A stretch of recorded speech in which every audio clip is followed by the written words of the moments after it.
Good evening. This is the Harbor Shellfish Advisory Board, January 20th, 5 p.m.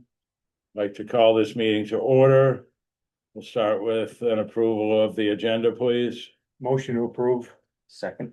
Motion's made by Mr. Anderson, seconded by Mr. Sherlin to approve tonight's agenda. All in favor, Mr. Anderson? Aye. Mr. Sherlin? Aye. Ms. Mayo? Aye. Mr. Brace? Aye. Mr. Franzuto? Aye. Chair votes aye. Has everybody had a chance to review the draft minutes? January 6th, I'll make a motion to approve, but I have a couple modifications. please. Dave Bossy was not there, but Ellen Mayo was Okay. there, so that's a switch. And then if you go down to page 5, we're talking about Great Harbor Yacht Club. I believe it's Mr. Sherlin versus Ms. Sherlin. So. Okay. I haven't had any surgery, so. Thank you. Any other revisions? Comments? Motion is made by Mr. Anderson to approve. Do we have a second? Second. Motion is made by Mr. Anderson to approve the draft minutes of January 6th, seconded by Mr. Sherlin. All in favor, Mr. Anderson? Aye. Mr. Sherlin? Aye. Ms. Mayo? Aye. Mr. Brace? All right. Mr. Franzuto? Aye. Chair votes aye. I would like to ask for a moment of silence for Lionel Starr and Howie Weldon, please.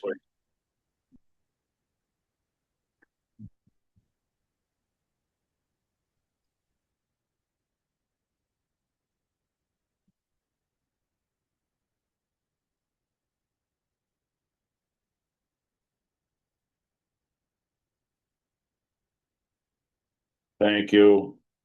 Visiting hours for Lionel are Friday, 10 to 11 at the VFW.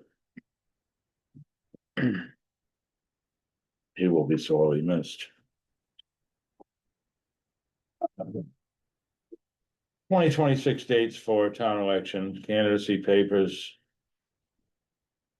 Did you find those out? Yeah, it's first Monday in February, and then they're due like I believe they're due like the third Thursday of March.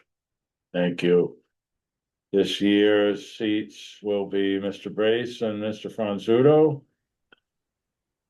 whom have both served us very well. We don't know what their decisions are yet, so if you know of anybody looking to run for election, sure they wouldn't mind some competition. Marine Department report. Do we have anything from Sheila? Nope. Unless she's not here. Natural Resources report. Tara Riley, please. Thank you and good evening. Our report today includes, since we last met, Griffin and I, the assistant biologist, attended the Northeast Aquaculture Conference. This was in Portland, Maine. There are around 700 attendees, people involved in fisheries and aquaculture, all the way ranging from researchers to fishermen to people selling fishing gear. It's a really quick way to catch up on all the most recent research and what's being done and what we can collaborate on and share information. So that was really awesome. Today, we just finished our first round of interviews for the water quality specialist. We've interviewed 7 people so far, and I think we're going to narrow it down and have a second round of interviews, but hopefully we'll have an offer out next week. Today, we also posted 4 seasonal positions for the hatchery. These run roughly May through the end of August, sometimes into October. And we also just found out today that we will have some housing available for the second season in a row.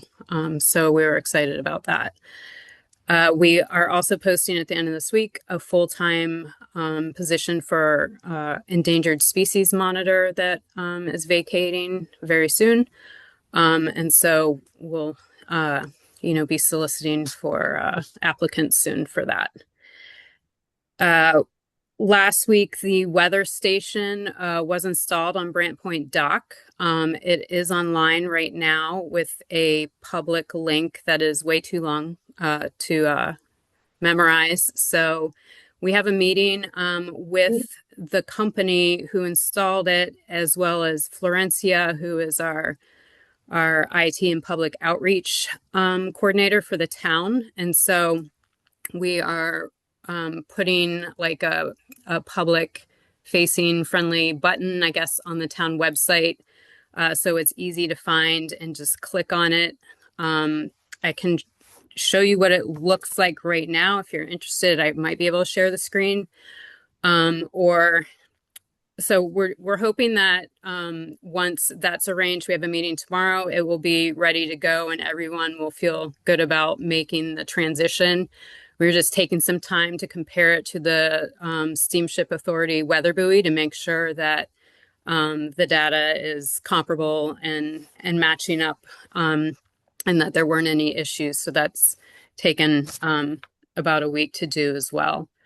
But all right. Let's see. We moved some brood stock into the hatchery today, so we are getting a start on our production season. We have a meeting later this week with the Barnstable County Extension agents and the Martha's Vineyard Shellfish Group. We're trying to discuss an approach for securing state funding for the next fiscal year. For the Cape and Islands, this equates to around $150,000. We're each allocated a third of that. And so that makes up a good amount of our budget that we depend on year to year. We don't always get it, but they were able to pull some strings and get it for us last year after it got denied from the first budget cycle. So we're trying to get together to make a coordinated effort for this year. Just to present a stronger front, and I will probably be coming back to you for a letter of support once we determine the best path forward for this funding. Let's see, what else do I have? For the next meeting, I would like to share the prioritized items that the Eelgrass Management Plan Work Group has come up with for the 2026 season. Just so that you know what we're thinking about for the short term, and then we'll launch into some longer term planning. And that concludes my report for today. Thank you, Tara. As far as the weather station being installed, big round of applause for that. And I know this is maybe more a question for Jeff, but have you heard anything about any progress on the app? I did talk to Jeff after the meeting, of course, to let him know that this was, a hot topic and that we needed to kind of reopen that and see how we can prioritize it. I think, when we originally started this conversation, Tom DeBossi was on the board and he had kind of volunteered to kind of lead the way with that originally. And then when he left the board, we kind of had, we're trying to like figure out the best path forward. I know that Jeff was in touch with IT and they said that they didn't have any new updates for him. And last time I went out on the boat with the DMF, their shellfish biologist had an app where he was recording water quality related information, which I thought was pretty nifty. And we started talking, and I have since sent an email up the chain at DMF because I know that they have gone digital for all of their reporting to see if they had an app in the works or one that they plan on using that could be retrofitted for towns to use too, to make reporting for the state and for individual towns. And I have not heard back yet. So I don't, that's the update that I have as of now. I think, if we want to put this in the front as a priority moving forward for this year, we can talk about how that fits into everything else that's on the list. Thank you, Tara. Sure. Jim? regarding the app, I kind of feel like the app that we're looking for maybe is more for the island and for like recreational as well, as far as like having information on there for everybody, as far as like closure day, closure areas, limits, what you're allowed to take what day, what you're allowed to use for equipment, etc. Maybe it's not just reporting for commercial guys. I mean, there's obviously more recreational people partaking in shellfishing than there's commercial, probably. Just my 2 cents on that. Thank you, Jim. Any other questions or comments on natural resources report? Comments from the public on natural resources report? If I may, Mr. Chairman, Mr. Logan? I'm sorry, I was tardy. With the comment about, the weather station. I'm sorry, I was here late. Do you want it to be concurrent with the steamship authorities weather station as well, or coinciding with that, or is it going to be separate from that station? The current weather station is separate from that, and that the plan is to designate the Brant Point Weather Station as the official station for water temperature in regards to, or not water temperature, sorry, air temperature in regards to the commercial fishery. The weather station can do all the things that the steamship one does. And we have just been checking it over the past week to make sure that there isn't anything funky. There's still like a few components to the weather station that we need to add as far as like adjusting the depth of the water temperature probes and that sort of thing. But the air temperature is good to go. I'm just waiting for the town to, we have a link that's public. I was saying that it was very long, so it's not like easily written down right now. So we are meeting with IT tomorrow to just have a more public friendly link and just a button on like the town page that people can access this. Very well, thank you, Tara. I'm sorry for being tardy, but I appreciate the reiteration on that. Yeah, no There's worries. no excuse, John. Tara, could If you you're late one more time, we're not letting you in. text us or email the link for now so we could look Yeah, at I mean, I can, if Peter will let me share my screen, I can show you what the page looks like right now. Go ahead. Let me see if I can do this.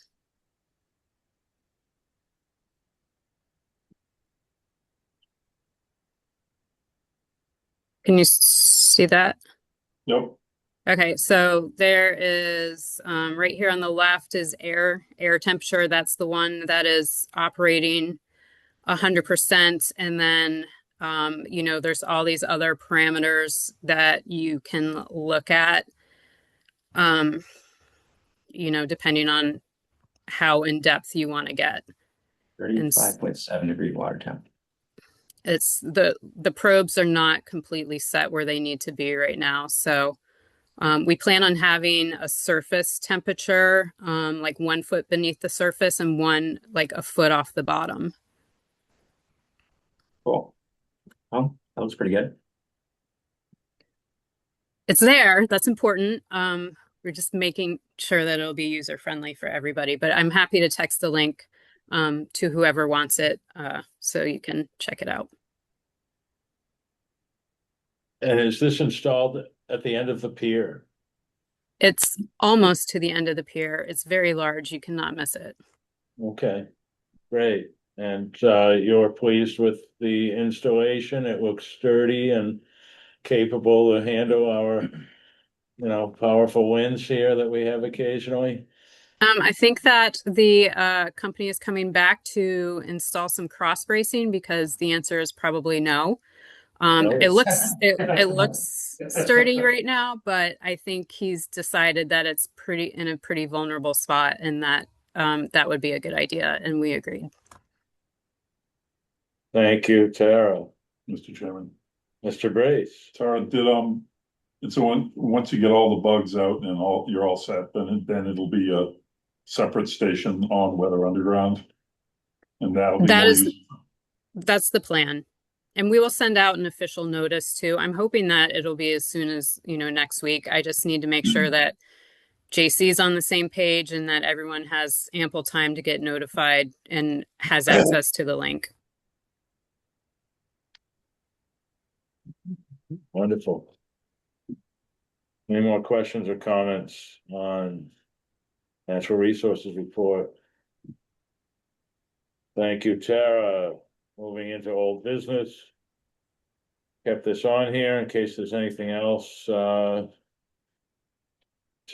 discuss. General Chapter 91 licensing requirements, compliance and oversight. Have a draft letter from Mr. Franzuto. But first I will, if there's anything new, anything we've left out in discussing Chapter 91, Mr. Sherlin. Sorry, I was gonna go for the fuel. Okay, which Finish that. which we roll into the safe transfer of diesel fuel in volume by truck to boat, by commercial fishermen. Mr. Sherlin, please. So I spoke with the Nantucket Fire Department, specifically Kevin Ramus, and he did some researching as well for me. And this is actually the application for the permit to transfer of the water in Massachusetts. That's required by any supplier of diesel fuel. If they get a transfer over the water in Massachusetts. So for example, Harbor Fuel or Sun Island, as long as they have this permit and they have appropriate spill cleanup supplies, they are authorized to transfer fuel.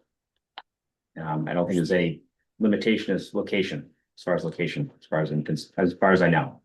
I also found out that you are allowed to transfer or travel with up to 119 gallons in your own vehicle with a permit as well.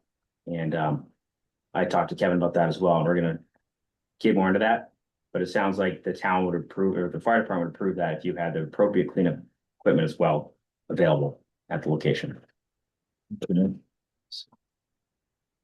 Great information, Jim. Thank you for taking the initiative to research that.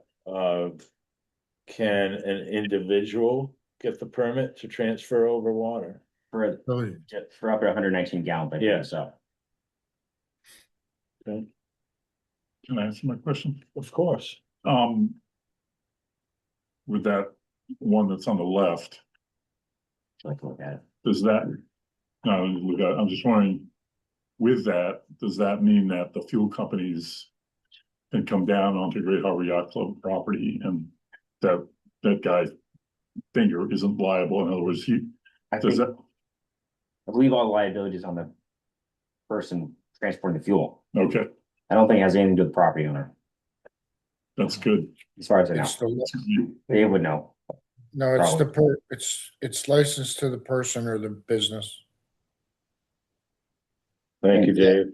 It's not, they're not liable. Even though he says he needs insurance, he can't afford it. Well, I mean, he would have to follow whatever guidelines the fire department and or the harbor master set up for him, with a spill kit and a location and timing and whatever, but yeah. It can work. The only, I wasn't gonna talk on this, but the only problem, and I'm sure Jim has thought of this, if a private individual buys fuel at one of the gas stations for the market rate, he's not going to get the bulk rate that the fuel company can sell directly to him from the truck, which is the second benefit other than the fact that it's available, it's the cost. So if Jim were to put a tank, a 130-gallon tank in the back of his truck, he's going to have to pay market rate at one of the gas stations, and he's not going to get the break. The other benefit is buying from the truck is the price. So that and obviously availability. It's the price. Thank you, Dave. Mr. Anderson, did you have something? If you're gonna pay, Jim, what is it a gallon? At the gas station, Nantucket, Yeah, I think it's $5.50-ish, maybe. yeah, if you're gonna pay $5.50, then you might as well pay $5.50 at the boat basin. Well, it's 7. Seven, Right. okay, well, there is a savings, I didn't know that, but anyway, it's the cost benefit too that helps. Scott? Again, my bigger fear is we still have to get permission from Great Harbor Yacht Club or somebody who's got a sublease on there to allow them to be on the premises. Mhm. We may have all the paperwork and that stuff ironed out, but somebody could just say, I don't want you on my property, which gotta go back in and argue that chapter 91. Mhm. Then Right, that, right, then that becomes the argument for this letter, the chapter Yeah. 91, that it's their requirement to provide that service. Mr. Chairman, have we sent that letter out? Well, no, and I was going to clarify now, thank you, Dave. Were we, if I recall from our last meeting, we were going to wait to send this out, was Sheila gonna be talking to them first? Was my impression. And before we sent the letter, I thought Sheila was going to go over and have a little face-to-face discussion. Well, according to the minutes, she was gonna have a face-to-face with Finger. And I know that there was some discussion last week or 2 weeks ago about the timing. And I don't know that she's talked to them, but, Right. I mean, Okay. it, Okay. my I thought opinion, she was, I my thought she was opinion gonna bring in a soft approach. And, cause the letter, maybe being a bit more subtle, but, I thought I recall her saying, let me speak first and then you can send the letter after, but I'll read the letter and, we may have already taken a vote on this letter or not. No, No, because okay, because he said he would do it at the last meeting, all right, between the last meeting and this meeting. all right. Dear Mr. Crease, there are ongoing issues at the Great Harbor Yacht Club which have brought to the attention of the Harbor Shellfish Advisory Board numerous times in the past several years that violate Mass General Law, Chapter 91, License 1218, issued by the Massachusetts Department of Environmental Protection on May 22nd, 2008. The current issues are lack of a fueling station, public access, and emergency boat hauling. These items are specifically outlined in the license that allows GHYC to operate on Nantucket. At present, the club is in violation of the terms of this license, and the Harbor Shellfish Advisory Board seeks a resolution to these issues. Please review the license and discuss it with your marine operation contractor and inform the board when you and your operator will meet with us to discuss timely solutions to these very significant problems. We also suggest you speak to the harbor master prior to our meeting to review these issues. She will be included in our discussion as well. These issues have been addressed in the past and mostly resolved by the yacht club or the marine operators that have replaced Gray Lady Marine named in the initial license. We look forward to working with GHYC to resolve these violations of your license in the near future. Did I, when you started the letter, did he say chapter 91 license, or does it just say license? no, there's a reference line there that There says is the license. above, dear Mr. Crease, there's reference Great Harbor Yacht Club, Mass General License, Chapter 91, Okay. license number, yes. And the date of that license.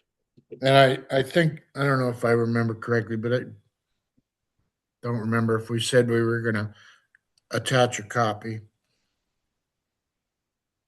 Hmm. What do we Or want maybe to I- add? Go ahead, I'm Dave. sorry. Go ahead, Dave. No, I'm sorry, I didn't hear what Jim said. Oh, I thought I was talking over you. I was gonna say, maybe we want to add in there that we have some possible solutions for the for them as far as how we can mitigate this. Mhm. Maybe you want to add something like that in there, Mhm. maybe not. Scott? I think at the end of that, you kind of like bring it in because we want to talk to them, so we don't really know how they're gonna receive. It's gonna be received, and we hopefully can get it resolved by just sitting here talking.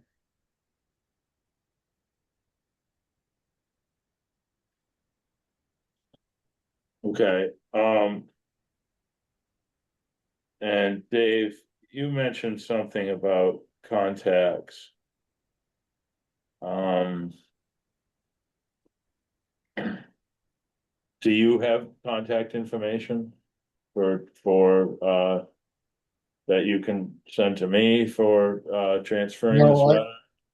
no, that subtitle was that you and or Peter need to add your contact information in some manner so he knows how to get a hold of us.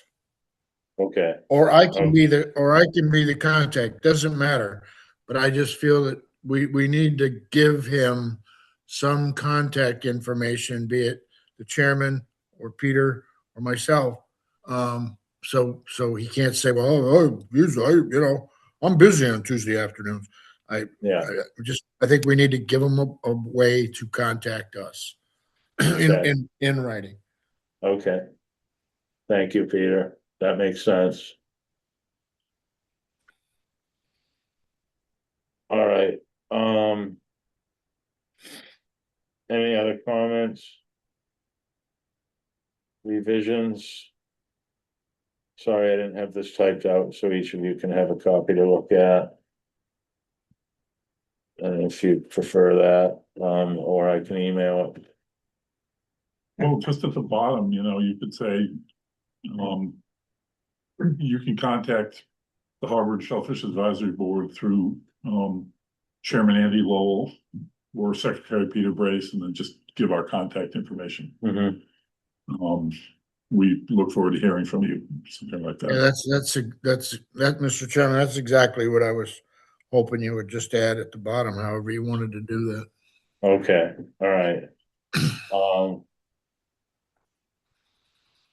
And before the last sentence, we look forward to working with GHYC to resolve these violations. Shall we plug in, we have had, several discussions and have some possible solutions to mitigate the issues. Does that sound like yes, no? Dave? I personally don't think you need it, but Okay. it's up to I mean, up we to you need to guys. get, yeah, we need to get them before us here, and of course, we have these solutions in mind. I'm sure they're going to be thinking in a much different direction than we are because they need to accommodate their lunches and dinners without there being a fuel truck, in sight, so, Mr. Chairman, which, can I comment on that? yes, please do, I can, Dave. and I can send you guys a copy of the license again. I don't mean to beat a dead horse, but it specifically states in the license, that no event or activity taking place at the yacht club will preempt any type of marine response from their contractor or their provider. No event or activity will prohibit our activity. It specifically states that. So, the baloney about dinner time and all that other stuff, or there's a wedding going on. I'm sensitive to that stuff. Don't get me wrong, but I'm sure we're not going to have a fuel truck there at 3:30 on a Saturday afternoon.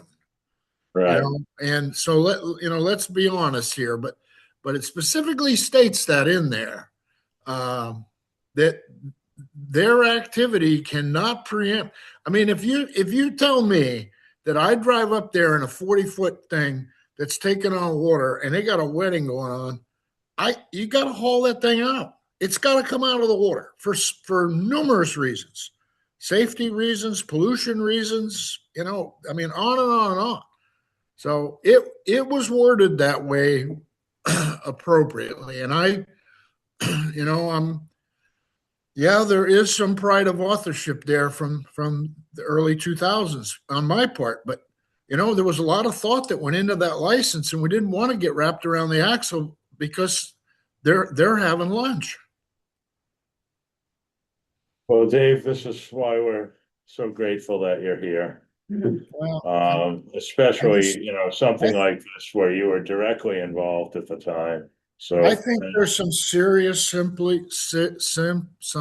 very simple fixes here. If we could just get them in the room and they and they are reasonable, I think we can work this out. But we just got to get started. Got to. Mr. Chairman, Mr. Brace. I agree with Dave. We don't need to tell them we have solutions because once we send them the letter, they're already going to be on the defensive. But at the same time, I think they should get a copy of the Chapter 91 license and have the area highlighted, or we could just get the page that has that on it and highlight that and say, this is what we're talking about. And we look forward to you guys coming in and, or we could just give it all to them and say, yeah, we have solutions, but if we give them our solutions, then they're gonna come in all, fired up. I don't know if there's an easy way of doing it or not. And we want their ideas first. Right. Yeah, Oh, yeah. yeah. Yeah, Okay. So the letter sounds okay to everybody. We'll move forward with the letter. I'd like to make a motion to approve the letter and to have either Andy or Peter rewrite it and send it out signed. Okay. I'll second. Motion's made by Mr. Anderson, seconded by Mr. Sherlin, to approve the draft letter by Mr. Franzuto to send out to Harbor Yacht Club. Any more discussion on this? All in favor, Mr. Anderson, Aye. Mr. Sherlin, Aye. Ms. Mayo, Mr. Brace, aye. Mr. Franzuto. I just want to say I appreciate your input and edits, Andy, and I vote aye. Thank you, Dave. And chair votes aye as well. I didn't want you to get, offended by that at all. I hope No, you don't. Okay. Basically, all of our names are at the bottom of this, so. no. All right, thank you. Any more discussion on Chapter 91 licensing and or safe transfer of diesel fuel and volume? Excuse me, Peter, Yes, Dave. do you need a copy of that license? Do you need me to email it to you? Sure. Okay, Nope, I'll take care of it if that's what you guys want. thanks. Right. Chair, can I ask you a question? Yes. Dave, can I ask you a question regarding chapter 91? Sure. So under chapter 91, like public ways and stuff, is every public way under chapter 91 license supposed to be posted? If it's the answer is if it's in the permit. Okay. Some Gotcha. of them aren't. I'll give you an example. The one at the stairs that go up one side of the town pier and then down the other side of the town pier. That public access, if you will, that to go across that beach isn't specifically called out in the license.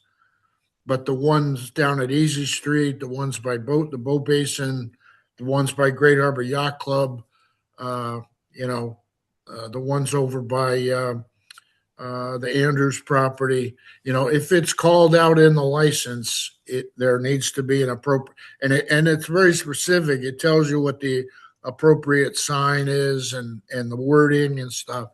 But some of the I don't want to say smaller, but some of the just smaller ones, they didn't specifically call it out.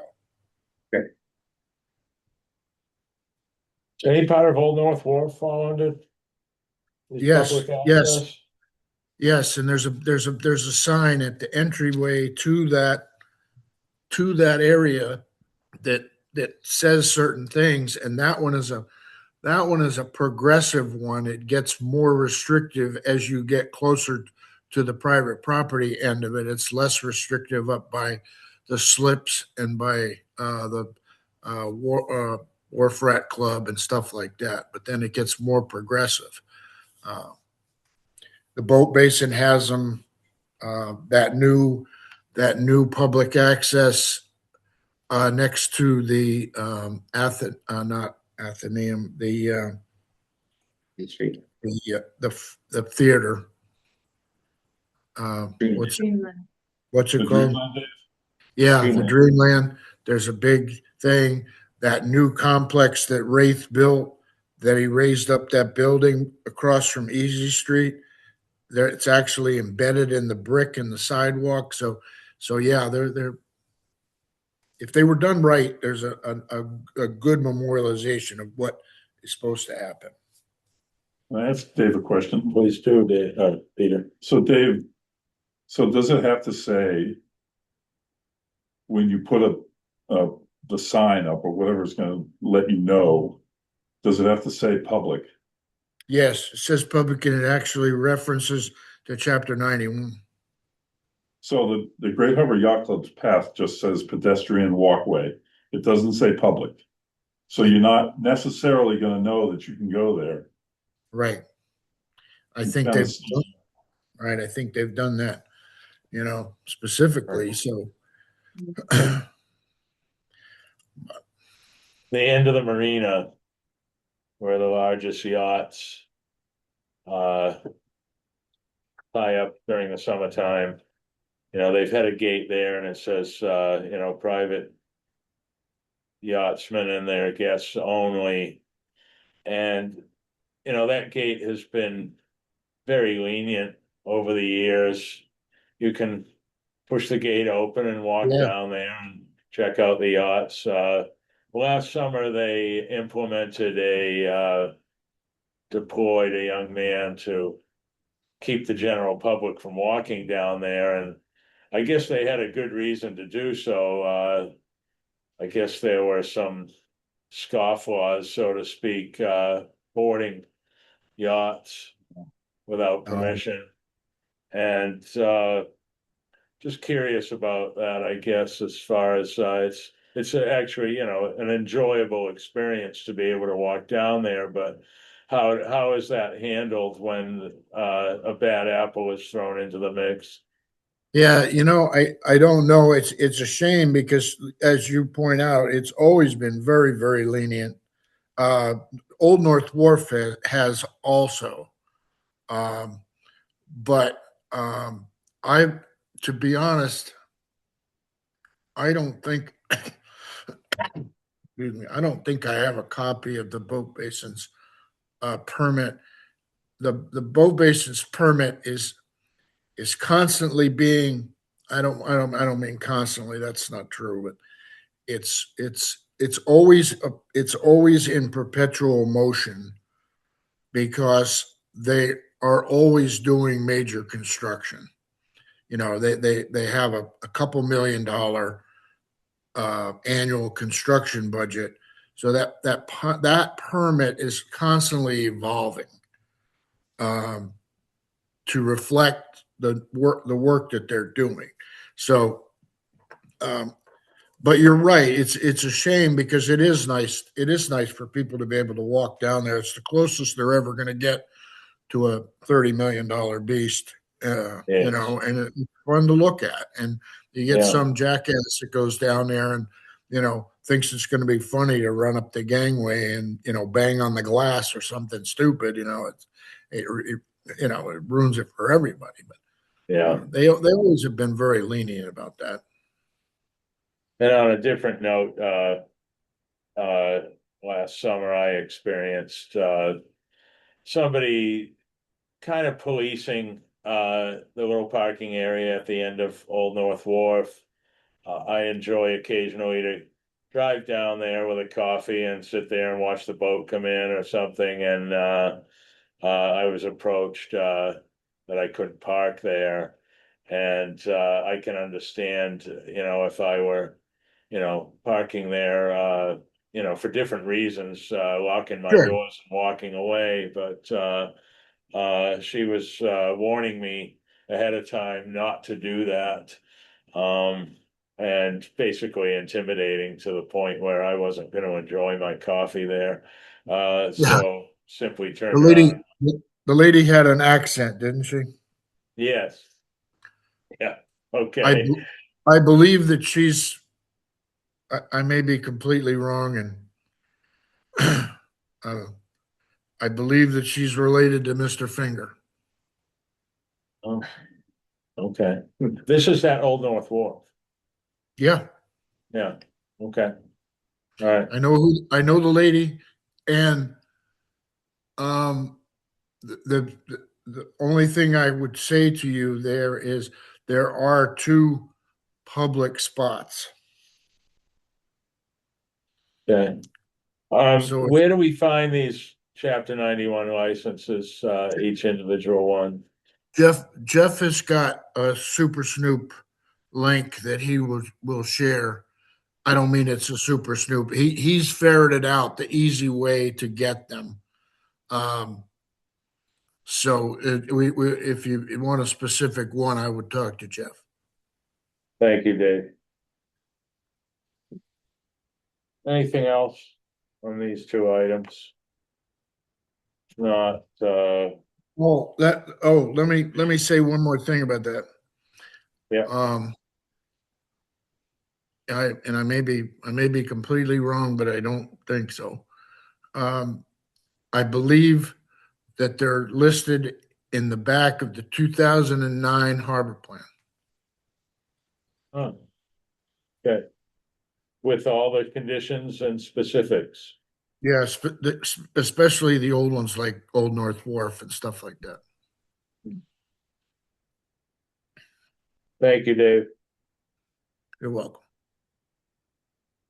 Okay, we kept this on the agenda in case the gentleman, wanted to come in for one last, hurrah with us, but I think at our last meeting that, these gentlemen need to go before the select board. The seasonal resident inquiry for priority mooring permit for residents only. Um. Anybody has anything they wanna say on this? If not, we're gonna eliminate it from the agenda. Okay, commercial base scalloping days lost to cold temperatures and potential options to make up for lost days. At the end of our last meeting, I think we, not sure if it was voted on or just, op-ed that we would get on tomorrow night's select board agenda. We did not do that. We need to have more specifics to be able to do that and a written request to get on the agenda and, giving Tara time to compile more information. So, anything you can add to this, Tara? We'll start with you if you don't mind. Thank you. Well, at the time that the initial request was made, I didn't have information. I still don't have a lot of information, but I don't know that there's a lot of information to give. Um, so, I saw who was at the last meeting and what their request was, and I haven't heard anything since. Either way, so, I'd be curious to know what the status is right now, Yeah, and how people feel. I think Erica in particular, prefers like an email or a letter requesting an agenda item for the board, and I think that's all that was. thank you. Yeah. All right. Tony, I see your hand up. I'll get to you after I hear from the board at all on this. Jim, if you want to recuse. and be a member of the public, because of course you're an active fisherman and we'd love to hear your thoughts and opinion on this. I think the days are starting to add up now. Today may be day 7 that was missed for cold weather. And I know guys are getting in a bit later, so the the crop may be thinning down a bit, but in the same token, I think it's only fair to the fishermen and up to us to be proactive in looking at the 10-day forecast. Hard to say how many days you're going to get in the next 10 days. I would say you're going to have more mist then you will be able to go out fishing, and if these type of temperatures continue, we may even be looking at a partial harbor freeze. So anyhow, board members, probably best that we reach out to more scallopers. I see we have a couple online here, one here in the audience, two, including Jim. Did the price really go down by 7, or it went down by 5? Either 5 or 6.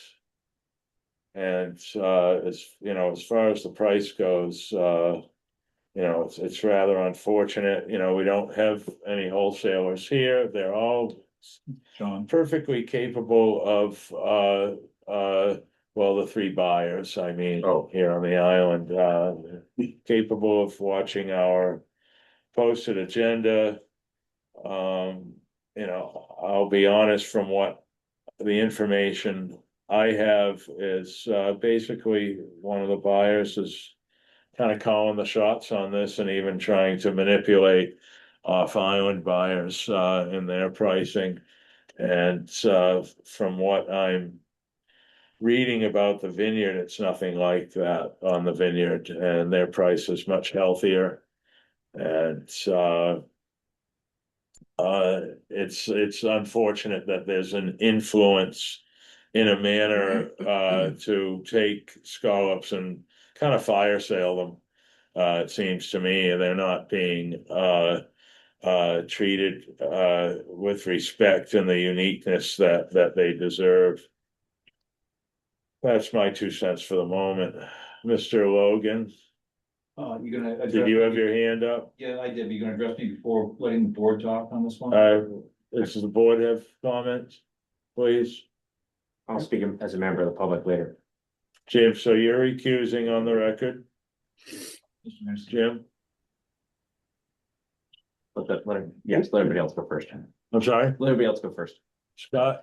I would like to hear what Tara has to say. Last year, you were giving us all rave reviews of how much was coming in and what was still out there. And haven't heard that enthusiasm in your voice that there's a lot of caught scallop out there. Probably because I haven't received a lot of reports, so it's kind of hard to gauge. But reports or no reports, we do have like an average of like fishing activity per month and how many people on average go and what they get and their trends, over the years. And so I think we're probably on track where we were last year, or like a little bit below, but I don't really know how many people are going this month, but it drops off January, February, March. It gets to be less and less. And so I was interested in hearing if anything had changed in between the last meeting and how people feel about this meeting. And I haven't received very much feedback on what that looks like. I've heard rumors that about different things, different fishery conditions, but I would, rumors are rumors until you hear it from the fishermen. I'd like to hear what the fishermen have to say. I'll hear from the other fishermen first. Conan, did you have your hand up? He didn't. No, You'd see it. was that Tara's hand? There No. was a hand It's in the- right in between See that? Darrell and Cole. See that? Oh, that was The you, cursor. okay. So over here, the cursor over here, it's. Gotcha, all right, it was your cursor, sorry. It'd be yellow. If they had it up, and it'd be in the top left-hand All corner. right, sorry, Peter. Mr. Sorry. Logan? Thank you, Mr. Chairman. I think we are in a position now where it's too little too late. The fishing conditions have changed. There's slime moving in. We've done our best. The 16, 18 boats that go out every day to get what they can. We're dispersed in different areas. There's no horde mentality. People are kind of spreading out, trying to find new areas. There's not a lot out there. But Mr. Anderson's point, when you want to know about what bushel count means, do we know what it started at? And what we've harvested so far, to me, doesn't really matter, because what matters to me is that it's a finite fishery. Our job as fishermen are to harvest every single one of these off the bottom of the ocean as we possibly can before they die, and get them to market. Whether we do that the first week in November or the last week in March, to me, doesn't really matter. What matters is giving us the opportunity to go and do that. I sometimes feel like there's a nickel in the way of my dollar, where I'm trying to make a living, and the days that we get off are days that I'm not earning anything. And to try to find a way, not to add days on at the end of the year, not to add bushels on every day, but honestly, in my opinion, it should be a free harvest. Let's just go get them while the getting's available, while the market, and I know it's not your purview to talk about marketing and buying and selling, but if somebody as a fisherman has the opportunity to go get, harvest, sell, obey, all that, just let us do it. Again, right now, it's the end of January. It's a little too late, too little too late to talk about adding days on or additional bushels. That's what I have to say about that. Thank you, Mr. Logan. Wait. Can, Mr. Chairman, Yes, Peter. can you clarify what you mean by just let us go get them? I mean, are you saying just get as many bushels as you want, go in any weather, go, I mean, you're being kind of vague when you're saying that. I'm not, okay, I'm sorry, Mr. Brace, the chairman, I'm not trying to be vague about it.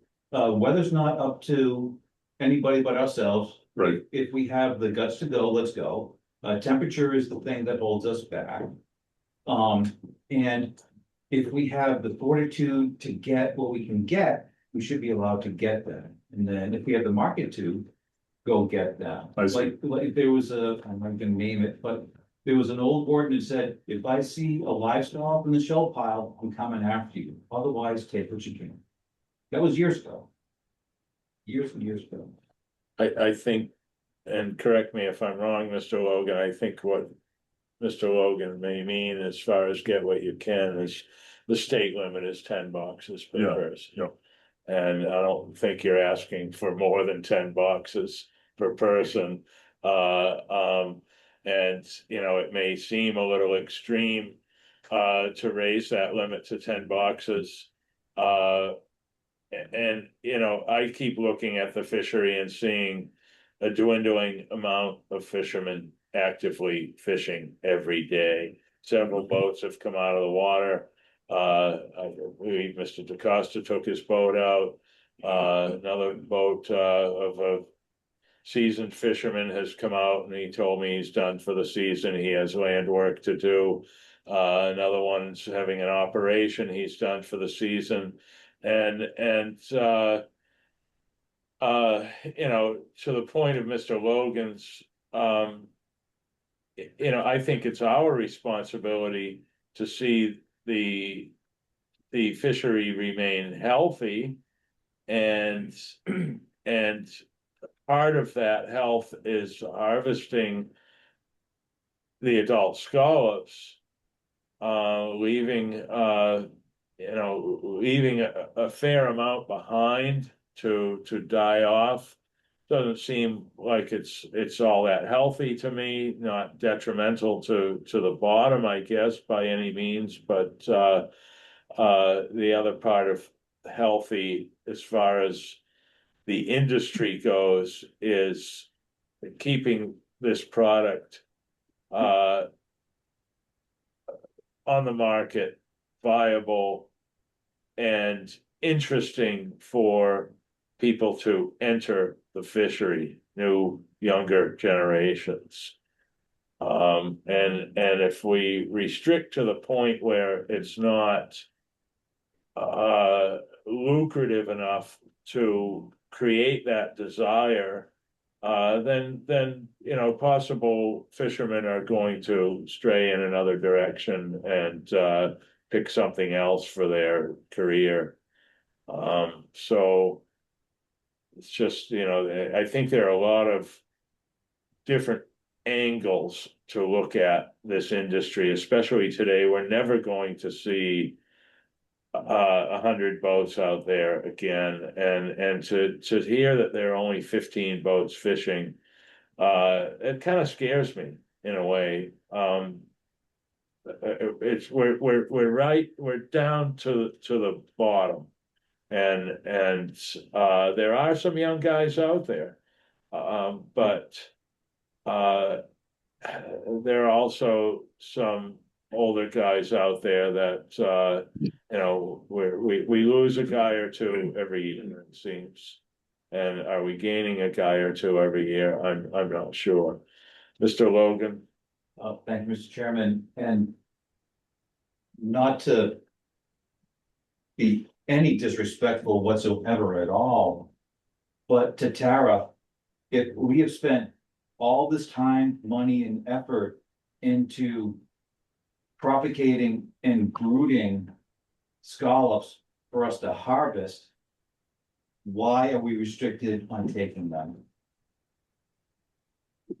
That's not a question for you by any means, Tara. I'm just saying in general, the great job that you have done to actually try to sustain this industry, and I feel like I'm hamstrung somewhere else along the way, is a little disconcerting. And I appreciate your effort. You've done a great job. We've seen a better product in the last 5 years than I've ever seen.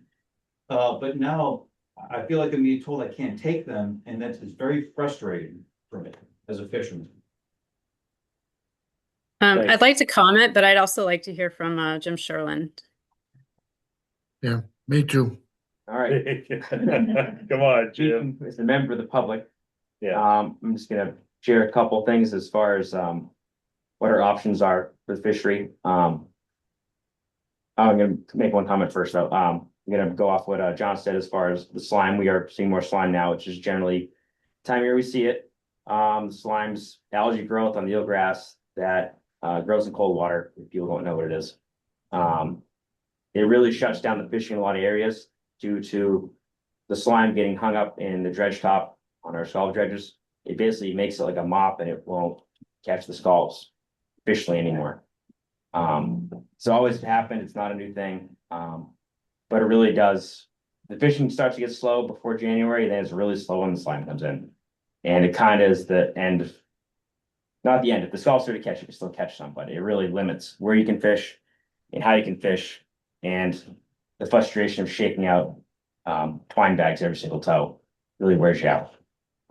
So that's just going to talk about that, so everybody understands that part of the slime issue. As far as our options in the fishery, then we kind of have three traditionally: either extension, increased limit, or Saturdays. There really is no other way to catch the scallops unless we go. My opinion, I kind of feel like if you feel like something needs to increase, or if you want to catch more, whatever, in my opinion, I feel like they should probably go to a fisherman vote as far as active fishermen deciding on how to go about the harvest. I mean, it's the guys who are in the industries living in their livelihood and what they're doing, and I think their opinion should be in it. Mhm. And the board can obviously approve it and bring it to board of selectmen. I think there's some other things that maybe do in the future as far as the limit or an extra day at a certain time of year. I believe basically the limit has always been put in place for steady supply and not in market reasons. And I think maybe certain times of year, there could be a change there. Other than that, the other thing I was gonna say is as far as increasing limit into the year, for example, let's just say increase the limit to 10 boxes in March. Maybe nobody's gonna catch more than 4. But if there is a place to go and get 6 or 7 or whatever, and it's March and it's the last 2 of the season, we'll go catch them. They're gonna die. I mean, that's just another thought. That's kind of all I have. Mr. Chairman, Mr. Brace. I was thinking, after I saw Bruce Cowan in the supermarket last week, I was thinking, why wouldn't we open the season with 6 boxes and have it be 6 boxes for November and December?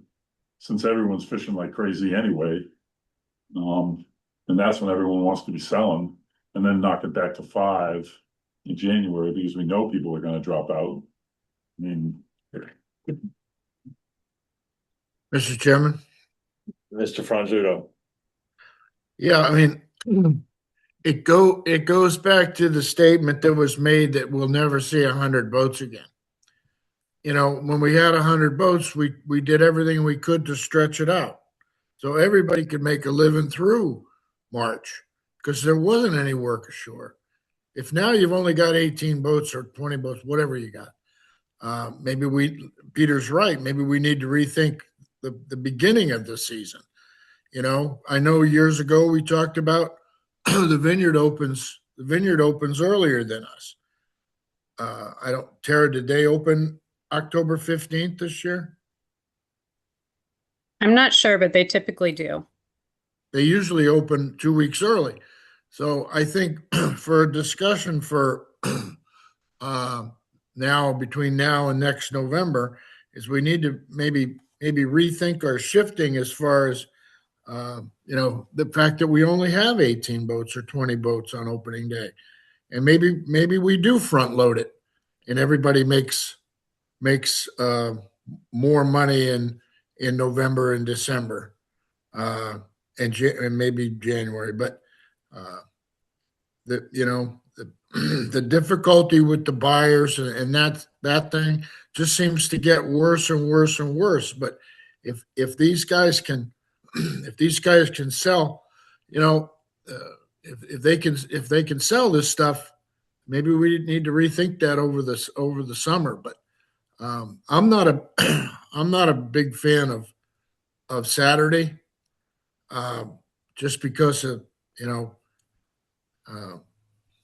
I'd be more in favor of increasing the bushel limit now, or the beginning or sometime between now and February, to catch what we can, and let's make the money while we still have a market. Okay, so back when there were 100 boats, you never heard anything about swine. And even though, as Mr. Sherlin says, it's not a new thing, in the past 25 years, it's kind of a new thing. And so if the slime is hindering your process, and there comes a point in the day where you're like, I mean, you're not gonna stay out there until 4 o'clock to try to get your limit, especially if you're struggling with slime and cleaning your net. And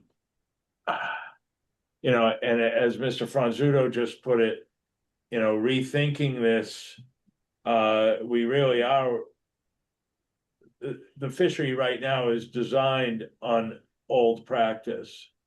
And I can just hear your dad right now, if he were here, Jim, that, you know, that the bushel limit should not be raised until after January, because there was always this, you know, a large number of masons and carpenters and tradesmen would fish those first 2 months for the so-called gravy. And I'm not seeing any of that now. Maybe one guy who's pulled his boat has come back to shore to do some carpentry work, but in the volume that used to happen, guys getting in by 9 o'clock with their full limit and then heading up onto the roof and building a chimney, those days seem to be gone. And if you have to, you know, drag more and search more and fight through this slime starting in January, it's a winter slime.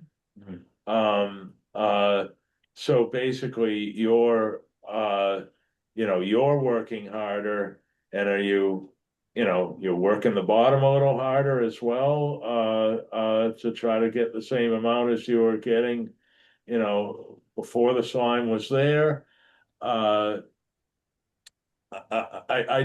agree with Dave 100% about rethinking how the fishery is structured as far as catch But limit. yeah, I never thought I'd hear myself say that either.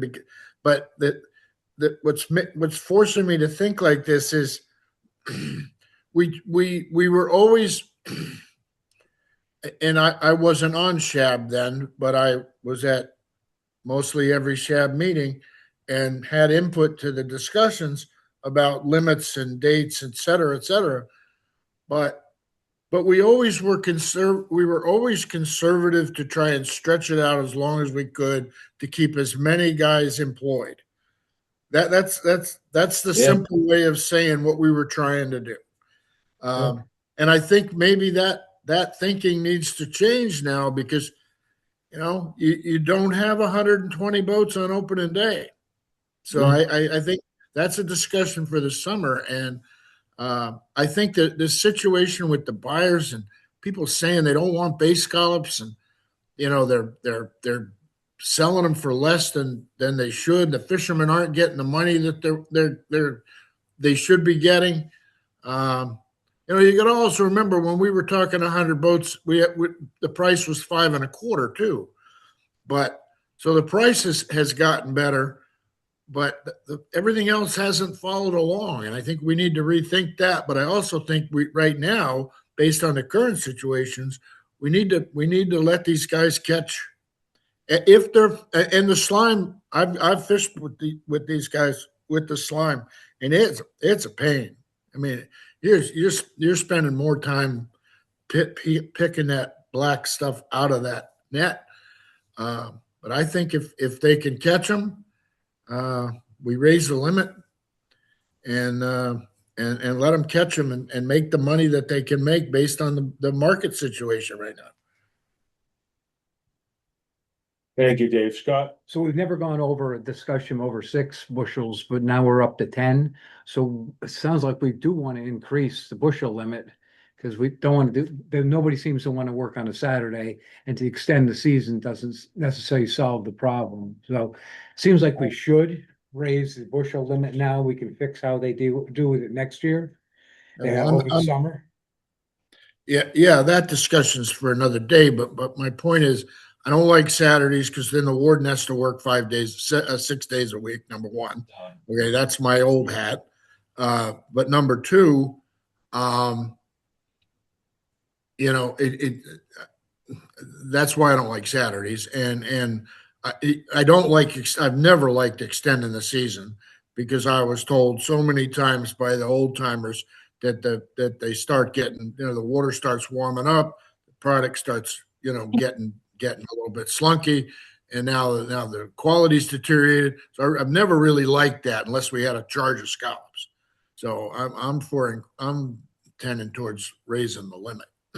Honestly, though, Dave, just to kind of counter, as far as extending the season, you actually spoke earlier about extending the season backwards, October 15th.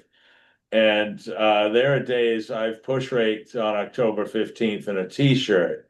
And we're not gonna be out there in a t-shirt on April 15th. And I've been keeping a really close eye on this and how our season is kind of rotating a little differently. And it seems to stay warmer in October and colder in April, historically for the past 6 or 8 years anyway. And honestly, in October, when we're out there push raking, they're still looking a little slunky just because of the warm water. You know, But I'll go with an old Alan Holgate adage for you. okay, Okay, this scallops is aren't worth a damn until you've had the first freeze because they plump up. I mean, I've argued this 15. I've argued this 15 October thing, um, based on the fact that it was years ago and we were aggravated that the vineyard had saturated the market, which drove the Yes. price down on November 1st. Mhm. And so we've always argued that. And I'm not for moving, be earlier than November 1st. But I No, think, you're just throwing out there different, and this yeah, is what we yeah. need to do, Dave. We need to look at this at all angles and Oh, most definitely. and try to figure out what is the best for The fishermen. 2026 and forward, based on more recent data, numbers, and the like. Jim, Sure. Tara, what was the temperature threshold we spoke about? Was it last year? When we extended the season, as far as eelgrass growth? I'll have to look back and check. I think it was like in It the was 50, 40s. Sarah. It was It was close 50. to, I would say 50. mid 40s to 50. Okay. What It was- temperature of what? I'm sorry. Water temperature for eelgrass growth. For eelgrass growth. Okay. So like, for example, like the water temperature might be above that November 1st, but probably wouldn't be above that April 15th. But it was when we extended the season, we put a stipulation on. yeah, the stipulation was if the temperature got to 50, then it would stop. And did we extend the season last year? Yes. Right, so For 9 days. they get to 15, does anyone remember? Yeah. 11th. Went to the 11th last year. Yeah. But with the weekends involved, it was 9 extra days of fishing. Tara, you've got your hand up. Yeah, I've been waiting for her. Yeah, I just want to say that this is all a great discussion and very helpful. I think that we have a very dynamic fishery that's changing in a variety of ways, and that I think, everything should be on the table for discussion. But I think for this season, if we're looking at the calendar and the board decides that they would like to support a change, I think you could probably get on the select board agenda for the 28th if you write a letter tomorrow. And then if they make a positive decision for a bushel raise, that could start as early as February 2nd. And then you would have 8 weeks, which would give you essentially 8 days to make up for 8 days lost. I'm sure that we will continue to lose days, but that's like the best case scenario right now using that model. Before we consider anything like that, Tara, we need your support, your department's support on this as well. I would not want to go before the select board without really unanimous support here at the board. We really should poll fishermen as well. and have your blessing. Yeah, I mean, I think, gauging from the interest last week, I was hopeful that things, that there would be people here this week too to continue the support for a bushel raise. I personally think, given the data that I have and how things are going and the amount of people fishing, that yes, absolutely, you can do 6 bushels a day for the rest of the season. Not a problem if you want to. But I talked to JC, I talked to Jeff about it today. We all agreed that that would be okay if that was something that the fishermen decided a direction that they wanted to go, and if Shab also decided that that would be advisable. Thank you, Tara. Um, Adam, Kona, can you pitch in, please? Kona.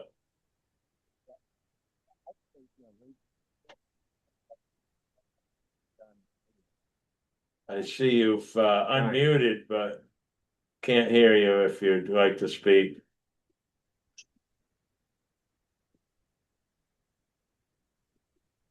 Darn. Love to hear from these two guys. Adam, opinion, comment? He's muted. You're muted. If you'd like to speak, Adam, you're muted.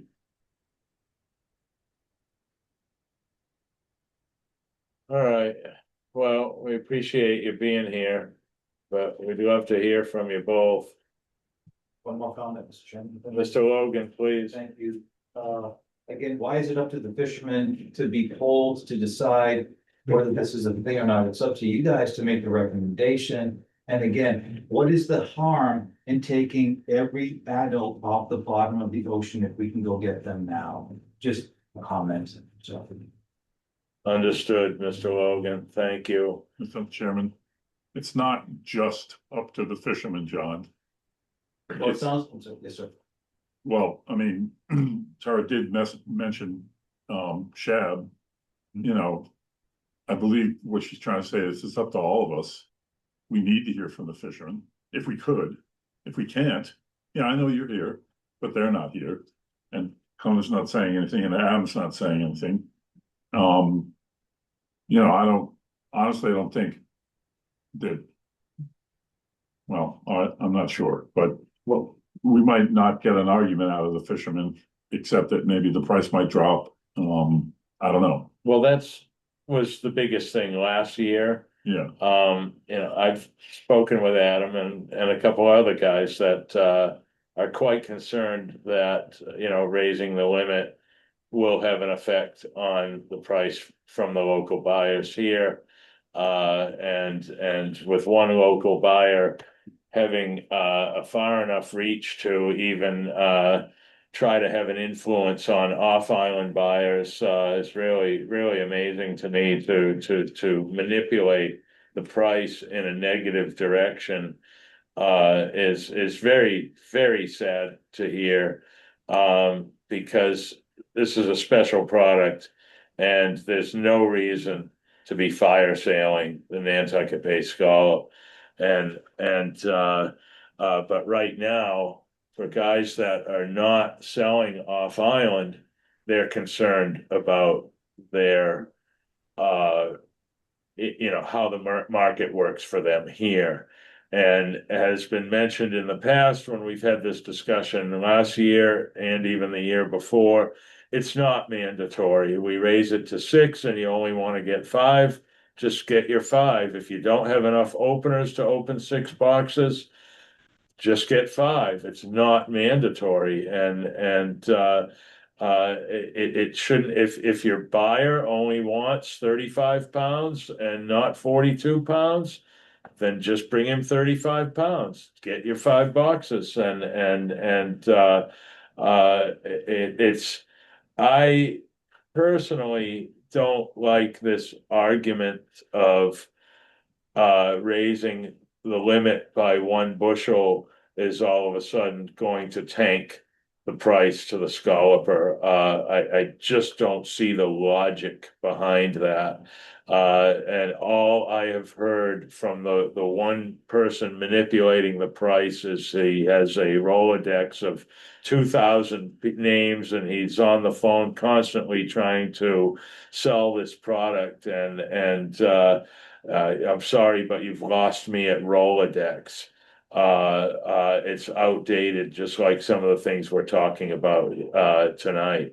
And it's time to update your practices in the selling end of things, just like it's up to us to update our practices and how this fishery survives. I have a question. Mr. Brace.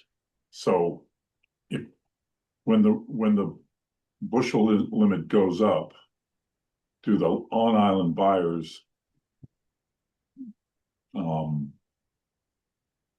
automatically bring the price down based on what they think is going to come in? And should the price come down because more is coming in because we raised the box limit? You see what I'm saying? So it goes to what you just said. Are they just going to drop it because they think more volume is going to come in, or are they going to wait until more volume comes in based on the bushel increase? As far as I know, Mr. Brace, the price went down because we were just discussing this 2 weeks ago. Okay. Yeah, I'm just wondering. That's all. I may stand to be corrected, but I had one call that told me that. So, Mr. Logan, did you have something else you wanted to add? No, I was just gonna concur with you that, thank you, Mr. Chairman, that, it was odd to me that on Tuesday's discussion of this bushel increase, that on Thursday, the price went down dramatically from the local buyers, where there were a number of us who were selling the off-island buyers. They were like, I'm gonna hold steady, hold and steady. So I was not affected personally, but a number of guys were here just a couple of days after a possible recommendation that might have been made by this board on Tuesday or by Thursday. Thank you, Mr. Logan. Personally, I would be in favor of bringing the bushel limit to 6. You know, having to scramble to get on the agenda tomorrow and preparing a letter if Mr. Brace is okay with that. I'm not, you know. I feel like I already have something I have to do in that manner with Great Harbor Yacht Club, but you know, if a board member is willing or feels it's proper to make a motion to raise the limit, bushel limit to 6, I will entertain that. Or not, it's up to the board. I can't make a motion. Actually, the chairman and Mr. Mr. Anderson. I'll make a motion to increase the bushel limit to 6. If there was more feedback from fishermen, I might be consider going higher. But I've listened to what Mr. Logan has to say, and the silence of no more feedback from the other 2 fishermen out there, so that's knowing it's been cold for 7 or so lost days, and with another probably 5 or 7 days gonna lose it, I'm inclined to again make a motion to increase to 6 bushels. Second, Okay, motion's been made by Mr. Anderson. Seconded by Ms. Mayo and Mr. Franzuto to raise the limit, bushel limit, catch limit from 5 bushel to 6. Any more discussion? Yes. Mr. Brace? John, Yes, sir. do you have a sense of how many scalpers are still going now that don't sell their product off island, that rely on selling to local buyers? How many guys you think? Could you rephrase that question, please? How many bay scalpers on Nantucket don't sell off island? They only sell to buyers here. And how many of them do you think are still going? I don't have the statistics for you there, Mr. Brace. I would only hope that more of them sell off island than to here. But if there's 16 people still, 16 boats still going, Yes, how many of those boats that you're aware of? half. Half. Okay. Half sell It- here. Yeah, Dave? Mr. Chairman. Yes, Dave? Yeah, I'm not into experimentation, but if what you said earlier about just a discussion by us drove the price down, and Mr. Logan's comments about the price coming down because of that possibility that we talked about, my speculation is let's raise it to 6 and call their bluff. Thanks, Mr. No, Brunson. I'm not being funny, but again, I would not, these words would not come out of my mouth if there were 50 or 100 boats out there, or Right. even No, 30 boats. I couldn't agree more, Dave. I mean, I think let's raise it to 6. They've lost too many days. Well, they've lost a lot of days already. They're about to lose a few more. Let's try to make it up to them, but let's call the buyer's bluff. And one more question. Peter? So we raise it to 6. And what we think is gonna happen might happen, the price goes down, but if we raise it to 6, does that compensate? Because you could potentially go out and get 6. And get more or a little bit more for your catch because now you're getting 6 and not 5. That's certainly the case, but you know what would really be ironic, Mr. Brace, is if the limit gets raised to 6 and the price goes down, and at the same time, during that time, there are days that the fishermen can't fish. If you're not even bringing in product, Right. and you're dropping the price just because a number has been raised, but actually zero product is coming into your store. I mean, this should be a huge wake-up call that something needs to happen on the wholesale and retail end of things. And honestly, uh, executive director to Shellfish Association is here tonight, and he could probably reiterate that I think the Shellfish Association will do work very hard on trying to figure out how to get the most value out of this product for the fishermen. I think the Shellfish Association is very concerned for the fishermen, for the fishery, and of course, for the health of the harbor as well. So this will simply be a testament to the reactions that take place after this vote will certainly be a testament to how things move forward in many different directions. So the thought of opening the season at 6, does that start the price out lower? You know, honestly, I think a lot of this pricing has to do with these our local buyers are freezing a certain amount that they sell during the summer.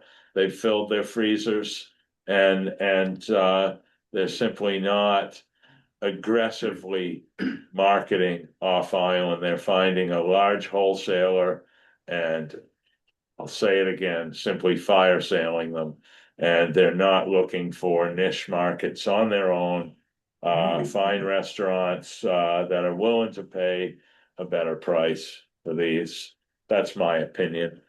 It's also an opinion that the price went down by $5 to $6 because of our simple discussion here 2 weeks ago. But I think it's also an indicator. Any more discussion on the motion or the motion being made to raise the limit? Mr. Logan, quickly. Just one more comment. Thank you, Mr. Franzuto, for making that comment to me. I appreciate that. And I remember last, 2 weeks ago at the meeting, you said those guys will take any excuse to drop the price. And I think that's a direct quote, and I agree with that. And it's unfortunate as a fisherman that I'm handcuffed by those guys when, I'm the one doing all the work. I know you appreciate And that. You've been in the industry long enough, and I really, I appreciate that comment. And, I want to thank you for that. Well, thank you, I appreciate it. But the other thing is, it'd also be interesting to see if the off-island price holds. Because that Well, really that's- ought to be, then that ought to be really a wake-up call to these local guys that they're, no pun intended, missing the boat. Yeah, But- yes, and that's where maybe the NSA can step in and help out with this, and I hope what ultimately what will be really sad, especially for local fish markets, is when local people are coming in for scallops and they don't have any available. That would be and that actually happened at the beginning of last season, and they opened so low that one fish market, the guy who was going in to sell his scallops, a fisherman, he turned around and walked out with his scallops, and he waited a couple hours and went back in, and the buyer was like, "Hey, you're going to bring him in? I've got customers waiting." He's like, "You're going to give me a price I deserve?" And he was like, I can't do that. So he turned around again and walked out. It happened to be a Friday. He took his bucket of scallops, put them in his truck, and actually went off on the boat the next day and sold them at a fish market off island. And these types of stories are really, for me, it really hurts inside to hear this kind of thing. So the buyer should be working with the scalloper, not against the scalloper. So we've got a motion here, gonna give one last, opportunity for the two scallopers online, if you wish to speak. We're gonna make a vote here, and I think it's safe to say we're gonna vote, in favor of raising the limit to 6 boxes. If this is gonna affect you here, we'd really like negatively in any way, we'd certainly like to know. Motion's been made by Mr. Anderson. Wait. Kona?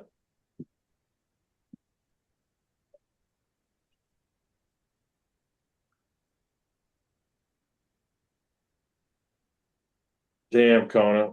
Costa Rica. Huh? He's in Costa Rica. All right.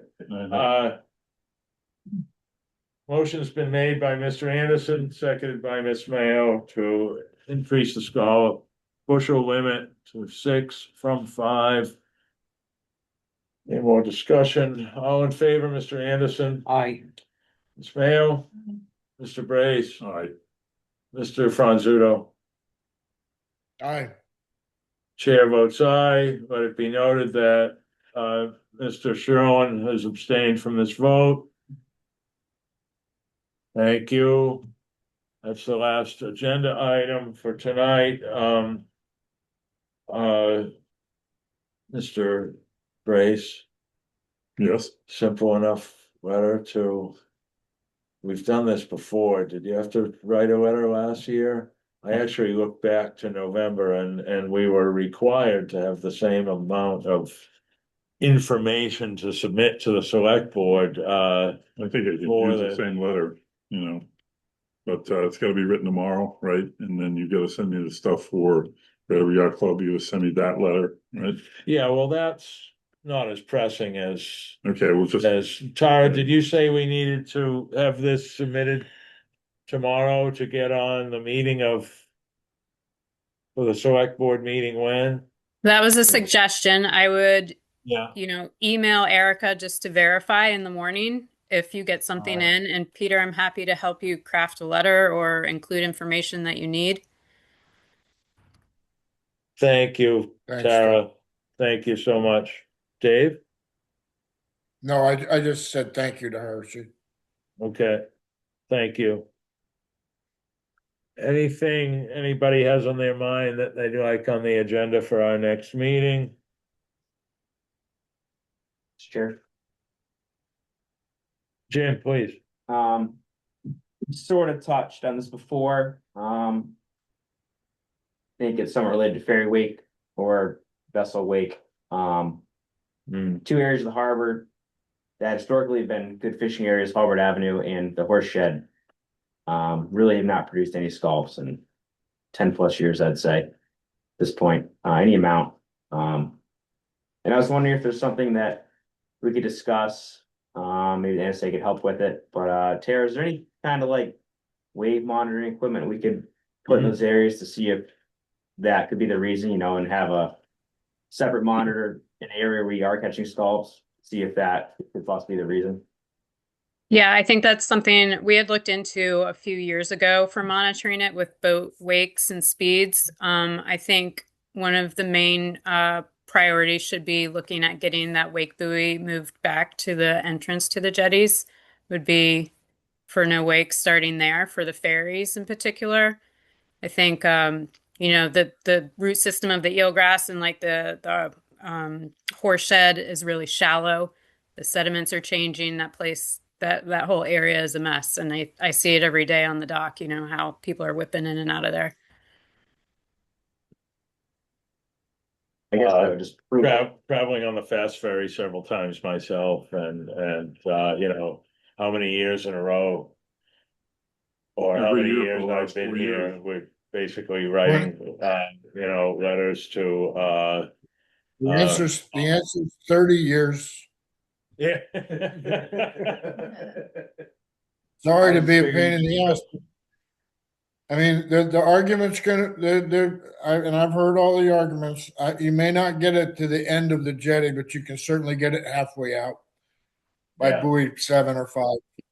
Yeah. Preferably 5 to get past that shallow area. Because Tara's right. The turbidity in there is junk, and it's covering up that silt. It's fine silt that's getting moved around, and that silt's covering up the eelgrass, and it's killing it.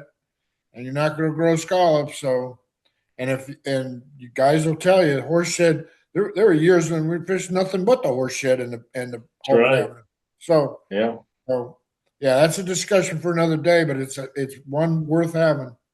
Yeah. Okay. Wake zone. Just say, yeah. So I really want to see a scientific reasoning, though. Yeah. As far as we can prove. I don't know what it's like to be a fast ferry captain, but maybe they should consider saying dock to dock in an hour and 5 minutes instead of an hour, because they don't make it in an hour anyway, and they often leave Hyannis late, especially the High Line. And it's simply not fair. We have a very short distance for slow speed in this harbor in comparison to how slow they have to go and the length of Hyannis Harbor. It's like night and day between the two. They've got it easy over here. And when they pull back on the throttle at the beginning of Kotu Point, basically in between the cut in the rocks and Kotu Point, the inertia of that wake continues on, and you can see the waves just slapping up on what I call point 1A, the new point over there, and it's just bringing, it's certainly making a difference on the bottom, and I'm no scientist, but scientifically, I can't imagine that the difference is a positive difference. Who did I cut off? The last time this was significantly discussed and there were changes made, the no wake zone used to be the Brant Point Lighthouse, because those of us that probably remember there used to be a 4x8 sheet of plywood painted white on the side of the boathouse that said no wake. So my point is that it used to be there. We now, I believe, have scientific support to move it even further out. And Mr. Chairman. Yeah, Mr. Muscat. if we're losing habitat, but all the stuff that we've done over the many, many years about eelgrass, this is just shooting yourself in the foot. This is covering up fantastic eelgrass for a silly schedule reason. Did that sign exist? I thought that sign was prior to Fast Ferry activity. Oh, it was. Yeah. All It right. was. Yeah. I mean, a typical, 20 to 50 foot boat speeding is one thing, but the Fast Ferry is, I mean, come on, we've seen the videos of guys surfing the wake, waiting over there on Kotu Point to surf the wake. And you can't do that off the back of a 20 foot or 50 foot boat. Maybe you could, but not like they're doing there. But anyhow, Mr. Brace, This item is not on the agenda. what? Yes, What we're okay. talking about. Sorry, you're right. Sorry, Peter. This It's is a- gonna be on next week's agenda. Thank you, Peter, for that. Anything else for, next 2 weeks agenda? Our next meeting is February 3rd, then February 17th. If there's nothing else, I will accept a motion to adjourn. Motion to adjourn. Second. Motion's made by Mr. Anderson, seconded by Mr. Sherlin to adjourn tonight's meeting. All in favor, Mr. Anderson, Aye. Mr. Sherlin, Aye. Ms. Mayo, Aye. Mr. Brace, Aye. Mr. Franzuto. Well, if you want a little chuckle, I had ice in Albemarle Sound yesterday morning, so it's not any warmer here. All right. And I vote aye. Thank you. Chair votes aye as well. This meeting is adjourned 6:42. Thank you, everyone. Thank you, Tara. Thank you. Good night. Good Thank you. night.